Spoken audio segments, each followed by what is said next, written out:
दोस्तों, राजा दशरथ के पुत्र राम नहीं थे। जानिए सच्चाई मित्रों, इस वीडियो में आज हम आपको बताऊंगी कि राम जो थे वह राजा दशरथ के पुत्र नहीं थे। फिर ये राम किसके पुत्र थे? दोस्तों, ये सुनकर के आप लोग भी बहुत ही हैरान हो गए होंगे और बहुत ही भ्रम में पड़ गए होंगे और आप सोचते होंगे ये तो बिल्कुल झूठ बात है। ये बात कोई मान ही नहीं सकता कि राम दशरथ के पुत्र नहीं हो सकते। फिर ये कैसे हो सकता है कि राम दशरथ के पुत्र नहीं हो सकते? तो दोस्तों, आप भी जो सोच रहे हो वो भी सही है, लेकिन मैं आपको इस वीडियो में जो बताने के लिए जा रही हूं कि राम दशरथ के पुत्र नहीं थे, यह भी सही है। दोस्तों, समाज की नज़र में और इस दुनिया की नज़र में राम जो थे वह दशरथ के ही पुत्र थे, लेकिन राम दशरथ के पुत्र नहीं है। तो इसके पीछे क्या रहस्य छिपा है? आइए दोस्तों, आपको बताते हैं इस वीडियो में कि राम दशरथ के पुत्र कैसे नहीं थे। वैसे तो सब लोग राम को दशरथ का ही पुत्र कहते हैं और लोग मानते भी हैं, लेकिन वो दशरथ के पुत्र फिर कैसे नहीं थे? तो इस बात के लिए आपको गौर से समझना है और गहराई से विचार करना है। तो आइए आपको बताते हैं कि राम किसके पुत्र थे। बस आपसे निवेदन है कि आप हमारी वीडियो की समाप्ति होने तक चैनल पर बने रहे और इस वीडियो के लिए शुरू से अंत तक ही देखें, तभी आपको यह पूर्णतः जानकारी मिल पाएगी कि राम किसके पुत्र थे। तो चलिए दोस्तों, आगे बढ़ते हैं और बताते हैं श्री राम के पिता के बारे में। मित्रों, बात उस समय की है। एक बार अयोध्या नरेश दशरथ देवासुर संग्राम में देवताओं की मदद करने के लिए स्वर्ग में गए हुए थे। जिस समय देवताओं और राक्षसों में झगड़ा चल रहा था, युद्ध चल रहा था, तो देवताओं की विजय कराने के लिए अवध नरेश दशरथ जो थे, ये वह शरीर स्वर्ग में पहुंचे और देवताओं की तरफ से इन्होंने असुरों से युद्ध किया। देवताओं को विजय मिल गई। जब देवता विजय प्राप्त कर लेते हैं तो देवताओं ने कहा कि हे अवध नरेश, अब तुम अपने राज्य में जा सकते हो, तुम भूतल पर जा सकते हो। देवताओं से आज्ञा लेने के बाद में महाराज दशरथ जो थे वह अपने अवध में आ रहे थे। तो जिस समय दशरथ भूतल पर अयोध्या में लौट रहे थे, तो रास्ता में इन्होंने एक काला पुरुष देखा जो अंतरिक्ष में दशरथ की तरफ पीठ करके खड़ा हुआ था। उस काले पुरुष को देखकर कि दशरथ वहीं पर ठहर गए और पूछने लगे, अरे भाई, तुम कौन हो जो हमारी तरफ पीठ करके खड़े हो? अपना चेहरा मेरी तरफ क्यों नहीं दिखाते? क्या तुम यह नहीं जानते कि मैं देवताओं को विजय दिलवा करके आ रहा हूं? मैं अवध का राजा दशरथ हूं। मेरे बारे में क्या तुम्हें पता नहीं है? जो तुम हमारी तरफ पीठ करके खड़े हुए हो, अपना चेहरा मेरी तरफ क्यों नहीं करते? मेरी ओर क्यों नहीं देखते? तुम कौन हो दोस्तों? दशरथ ने जब उस काले पुरुष से यह पूछा, तो उस काले पुरुष ने जवाब दिया कि हे दशरथ, आप हमारे बारे में मत पूछो कि मैं कौन हूं।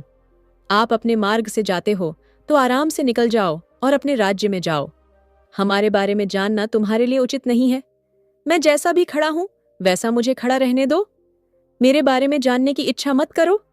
दशरथ कहने लगे, क्यों भाई, तुम्हारे बारे में जानने की इच्छा क्यों ना करूं? और तुम हमारी तरफ देखते क्यों नहीं हो? क्या परेशानी है? हमारी तरफ देखने से तुम्हें क्या दिक्कत है जो हमारी तरफ पीठ करके खड़े हुए हो और कह रहे हो कि हमारे बारे में मत पूछो मत, यह पूछो कि मैं कौन हूं? अब तो भाई मैं तुमसे जान करके ही जाऊंगा, तुमसे पूछ ही करके जाऊंगा कि तुम कौन हो। तुम्हारे बारे में अब तो मेरे लिए जानना बहुत जरूरी हो गया है और मैं तुम्हारा चेहरा भी देखूंगा। तब उस काले पुरुष ने फिर कहा कि हे अवध नरेश, मेरी बात को समझने की कोशिश करो और मैं तुम्हारे ऊपर अपनी दृष्टि डालना नहीं चाहता, क्योंकि तुम एक धर्मात्मा राजा हो। इसलिए तुम अपने मार्ग से जाते हो तो अपने मार्ग की रास्ता तय करो और हमें अपने जगह पर खड़ा रहने दो, क्योंकि मैं तुम्हारे ऊपर अपनी दृष्टि डालना नहीं चाहता। दशरथ कहने लगे, अरे भाई, फिर वही बात, हमारी तरफ दृष्टि क्यों नहीं डालना चाहते? आप बताओ तो सही कि आप कौन हो और मेरे ऊपर दृष्टि डालना क्यों नहीं चाहते हो? ऐसी मुझ में क्या कमी है, ऐसा मुझ में क्या दोष है जो आप हमारे ऊपर दृष्टि डालना नहीं चाहते और अपना परिचय देना नहीं चाहते? तब मैं काला पुरुष कहने लगा कि हे दशरथ, लगता है अब तुम हमारे बारे में बगैर पूछे जाओगे। नहीं, तुम जिद कर रहे हो, और जब जिद कर रहे हो तो सुनो, मैं शनिदेव हूं और इसलिए तुम्हारे ऊपर दृष्टि डालना नहीं चाहता, क्योंकि तुम धर्मात्मा राजा तो हो ही, तुम देवताओं की तरफ से लड़े हो, उनको विजय दिलवा के आ रहे हो, परोपकारी राजा हो, इसलिए मैं तुम्हारे ऊपर दृष्टि डालना नहीं चाहता। क्योंकि मैंने यदि तुम्हारे ऊपर अपनी दृष्टि डाल दी तो तुम्हारे लिए कुछ भी नुकसान हो सकता है। तुम हमारी दृष्टि के लिए झेल नहीं पाओगे, तुम्हारे प्राण भी जा सकते हैं और तुम मर भी सकते हो और तुम्हारे लिए कोई जटिल हानि भी हो सकती है। इसलिए तुम मुझे अपने ऊपर दृष्टि डालने के लिए जिद मत करो, यहाँ से चले जाओ। दशरथ ने जब यह सुना कि शनिदेव है तो दशरथ कहने लगे, हे शनिदेव, अब तो आपके लिए अपना चेहरा मुझे दिखाना ही पड़ेगा और मुझे भी आपको देखना ही पड़ेगा।